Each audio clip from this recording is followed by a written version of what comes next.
এই অতিরিক্ত গরমে এরকম শাক আর সবজি দিয়ে একসাথে একটা ডাল বানালে কিন্তু শুধুমাত্র এই পদটি দিয়েই কিন্তু খাওয়া হয়ে যায়। আর তার সাথে কিন্তু এই ডালটা কিন্তু অতিরিক্ত ঠান্ডা থাকে, যেহেতু এখানে লাউ শাক দিয়েছি। আর সবজির মধ্যে আমি কিন্তু ব্যবহার করেছি পেঁপে। আর এটা কিন্তু খুব কম সময়ের মধ্যেই তৈরি হয়ে যায়, বেশিক্ষণ গ্যাসের সামনে থাকতেও হয় না। তো আমি এক আঁটি লাউ শাক নিয়ে নিয়েছি। প্রথমে লাউ শাকটা এরকম বাঁধা থাকে দড়ি দিয়ে, সেটা কেটে নেব। আর এখানে যে ডাঁটাগুলো আছে, ডাঁটাগুলো আপনারা চাইলে বেশি মানে পুরোটাই ব্যবহার করতে পারেন। তবে যেহেতু ডাঁটা আমার ঘরে সবাই খায় না, আমি একমাত্র খাই, তো পুরো ডাঁটাটা দেবো না, আমি যে কচি ডাঁটাটা সেটাই ব্যবহার করব। তাই প্রথমে আমি লাউ শাকের পাতাগুলো কেটে নেব এক একটা করে, সমস্ত আগে কেটে সরিয়ে নেব। তারপর যে ডাঁটার যে মুখের অংশটা আছে না, মানে যেটা নরম টাইপের, ঠিক সেই অংশগুলো দিয়েই আমি ডালটা কিন্তু বানাবো। এই ডালটা কিন্তু খেতে দারুণ হয়। ঠিক এইরকম দেখুন, কচি যে ডাঁটাগুলো সেগুলো কিন্তু আমি কেটে আগে যে ডাঁটা বড় ডাঁটাগুলো সেগুলো সাইড করে নিয়েছি। এবার এই কচি ডাঁটাগুলো থেকে ছোট ছোট করে কেটে নেব। তাই এর মধ্যে একটু আঁশ থাকে, তাই আঁশটা ঠিক এইভাবে আমি যেরকম ভিডিওতে দেখতে পাচ্ছেন ঠিক সেরকম ছুরির সাহায্যে ছোট ছোট সমান মাপের মাপ রাখার চেষ্টা করব, করে কিন্তু এই আঁশটা ছাড়িয়ে ছোট ছোট করে ডাঁটাগুলো কেটে নেব। এটা কিন্তু খুব তাড়াতাড়ি কম সময়ের মধ্যেই হয়ে যায়, কারণ এই ডাঁটাগুলো কিন্তু খুবই নরম থাকে। আর এই পাতাগুলো দেখছেন, এই পাতাগুলোর মধ্যেও কিছুটা পরিমাণ ডাঁটার অংশ লেগে থাকে, খুবই নরম হয় এটা। এর মধ্যেও কিন্তু আঁশ থাকে, তাই এইভাবে আঁশটা ছাড়িয়ে পাতাগুলো কিন্তু একদম ছোট ছোট টুকরো করে কেটে নেব। লাউ শাক কিন্তু এই গরমের সময় খাওয়া কিন্তু অত্যন্ত উপকারী, আমাদের শরীর খুব ঠান্ডা রাখে, মানে আমাদের পেট খুব ঠান্ডা রাখে। আর এটা কিন্তু খুব সহজেই হজমেও সাহায্য করে, আর খুব তাড়াতাড়ি তৈরিও হয়ে যায়। তো এক এক করে সমস্ত পাতাগুলোই কিন্তু কেটে নেব।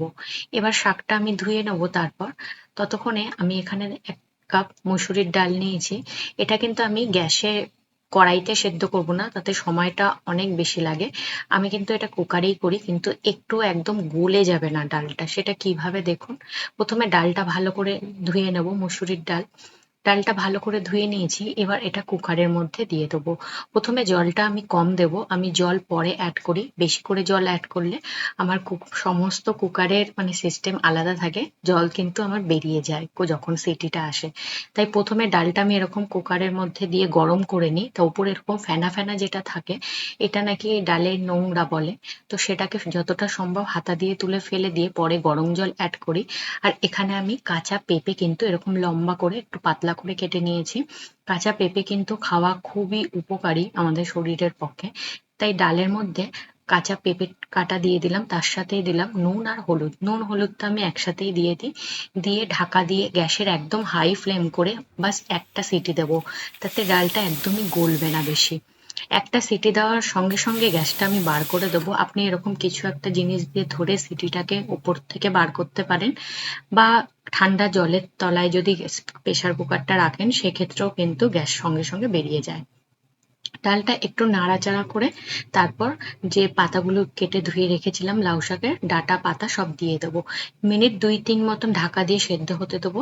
মিনিট 3 পর ঢাকনাটা খুলে হালকা হাতে একটু নেড়ে চেড়ে দেবো। দেখুন পেঁপেটা কিন্তু একদমই গলেনি, মানে একদমই ফেটে যায়নি, বা ডাল খুব বেশি গলে যায়নি, হালকাই হয়েছে।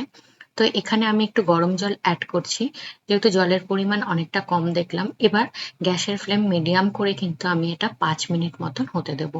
লাউ শাকের পাতা কিন্তু খুব তাড়াতাড়ি তৈরি হয়ে যায়, মানে সেদ্ধ হয়ে যায়।